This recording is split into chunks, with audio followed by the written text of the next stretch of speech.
अगर सरकारी में सुन लीजिए, पहले आप सुनिए, पहले बात को सुन लीजिए।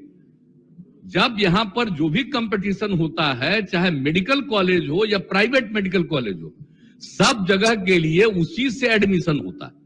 अब बाहर जा रहा है जिसको कोई परीक्षा तो देनी नहीं है, तो वहां गया है, तो अब ना सारी बात आ रही है भाई कि यहां के बजाय बाहर इतने लोग जा रहे हैं। तो ये सब चीज पर एक बार गौर तो नेशनल लेवल पर सोचना है कि गौर करिएगा कि बिहार एक गरीब राज्य है, खाली यहां के लोग नहीं गए, अमीर अमीर राज्य के लोग भी गए हैं वहां पढ़ने के लिए।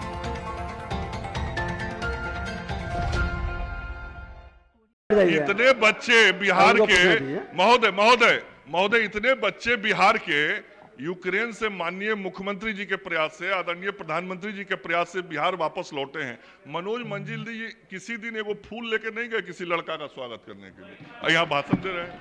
लखेंद्र जी, माननीय सदस्य लखेंद्र कुमार जी, मंजिल जी बैठ जाइए, मंजिल जी बैठ जाइए, गंभीरता सुनिए। माननीय अध्यक्ष महोदय,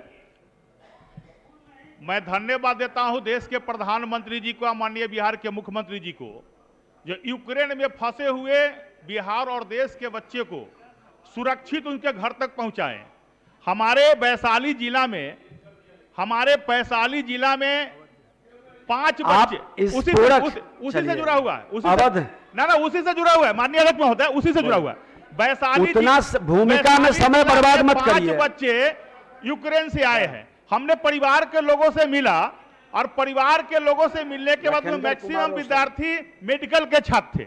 अब मेडिकल के छात्र यूक्रेन में पढ़ते हैं। हमने पूछा जी भाई यूक्रेन आप क्यों गए, तो कहा जी वहां फीस बहुत कम लगते हैं, और दूसरा क्या है, आरक्षण का कैटेगरी भी वहां तय किया गया है आरक्षण के आधार पर। क्या तो मैं केवल माननीय मंत्री से जानना चाहता हूं, जो मेडिकल के पढ़ाई करने के लिए क्या इसमें आरक्षण रोस्टर पर भी ध्यान दिया गया है, क्या इसमें खर्चा का भी निर्धारित की गई है क्या? मैं माननीय मंत्री से जानना चाहता हूं। ये इस प्रश्न से जो बार बार इस पर चर्चा हो रही है, यूक्रेन में जो कुछ भी हो रहा है उसके लिए तो पूरा केंद्र सरकार लगी हुई है, वहां से जो आते हैं हम लोग घर पहुंचा रहे हैं। लेकिन ये बात तो अभी नोटिस में आया है कि सब जगह का मेडिकल कॉलेज में पढ़ने के लिए वहां इतना लोग जा रहा है। ये किसी को मालूम था? हम लोगों को तो मालूम नहीं था कि इतना मेडिकल कॉलेज पढ़ने के लिए अपने राज्य और देश को छोड़ करके कोई विदेश में जा रहा है। और अभी बात आ रही हो पर पैसा कम लग रहा है। अरे भाई पैसा कम लग रहा तो नेशनल लेवल पर ना सोचना पड़ेगा। और यहाँ पर जो भी एडमिशन होता है उसके लिए तो पूरा कंपटीशन देश भर में ना होता है, नेशनल लेवल पर होता है। अगर सरकारी में सुन लीजिए, पहले आप सुनिए, पहले बात को सुन लीजिए। जब यहां पर जो भी कंपटीशन होता है, चाहे मेडिकल कॉलेज हो या प्राइवेट मेडिकल कॉलेज हो, सब जगह के लिए उसी से एडमिशन होता है। अब बाहर जा रहा है जिसको कोई परीक्षा तो देनी नहीं है, तो वहां गया है, तो अब ना सारी बात आ रही है भाई कि यहां के बजाय बाहर इतने लोग जा रहे हैं। तो ये सब चीज पर एक बार गौर तो नेशनल लेवल पर सोचना है कि गौर करिएगा कि बिहार एक गरीब राज्य है, खाली यहां के लोग नहीं गए, अमीर अमीर राज्य के लोग भी गए हैं वहां पढ़ने के लिए। तो ये जरा समझ लीजिए ना कि कोई एक जगह का प्रॉब्लम नहीं है, सभी जगह का प्रॉब्लम है। तो ये तो राष्ट्रीय स्तर पर ही ना सोचा जाएगा कि हमारे राज्य के बच्चे यहाँ के बजाय दूसरे देशों में मेडिकल पढ़ने के लिए जाते हैं, क्या उनको ये सुविधा इतनी ज़्यादा है, तो यहाँ क्या किया जा सकता है कि किसी को बाहर जाने की ज़रूरत ना हो। तो ये तो एक अलग बात है।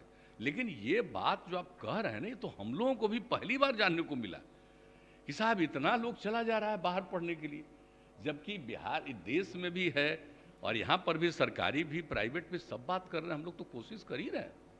लेकिन एक नई चीज़ आ गई है, ये बात सही है, तो ये तो देखना पड़ेगा ही कि भाई कोई भी, और हम लोगों को तो आश्चर्य लगा कि यहाँ से भी साधारण इलाके के लोग, परिवार का लोग इतना ज़्यादा विदेश में भेज दे रहा है। कैसे इतनी जानकारी है? ये नया नया जो सोशल मीडिया आ गया है उसी से ही सब चीज़ जानकारी। हम तो सोशल मीडिया के पहले वाले हैं। हम अरे इतना ज़्यादा नहीं जाते थे। देखिए कहाँ जा, अब यूक्रेन कहाँ था? अरे रूस के, एक बात और, यूक्रेन तो रूस का ही ना हिस्सा था, तो वहां जो जाते थे रूस में वो तो कम्युनिस्ट जाते थे ना। पहले भी जाते थे तो यूक्रेन तो रूस का ही हिस्सा था, तो उस समय तक खाली कम्युनिस्ट पार्टी वाले जाते थे, सीपीआई और सीपीएम के लोग ही बाहर पढ़ने जाते थे। ये बात जरा पुराना बतवा जान लीजिए, अब नई बात आई है। आप भी कुछ बोलना चाह रहे हैं, आप भी कम्युनिस्ट पार्टी में थे, उसी का एक हिस्सा हो गए तो अरे वो हमने, अरे मेरा कोई विरोध नहीं है, आप बात समझिए। हम लोग भी आपको हम नहीं कहेंगे, क्योंकि हम लोगों को तो बहुत हाल में ये बात जानने को मिला कि इतने लोग बाहर चले जा रहे हैं, तो सचमुच सोचना पड़ेगा कि भाई किसी को, अब पहले तो हम लोग वही जानते थे कि भाई कुछ ही लोग जा रहे थे, लेकिन अब हाँ इतना लोग अब जा रहे हैं, तो इन सब चीज़ों पर तो निश्चित रूप से विचार करना चाहिए। ये विचार चल रहा हो, करेंगे। लेकिन एक बात जान लीजिए, अभी अचानक कोई राज्य सरकार का सिर्फ विषय नहीं है, ये तो सबको इसके बारे में सोचना पड़ेगा कि कैसे हमारे बच्चे बच्चियों को बाहर जाने की कोई नौबत ना आए। ये हम लोग जरूर सोचना चाहेंगे, ये जरूर है, ये बात भी मन में रखिए।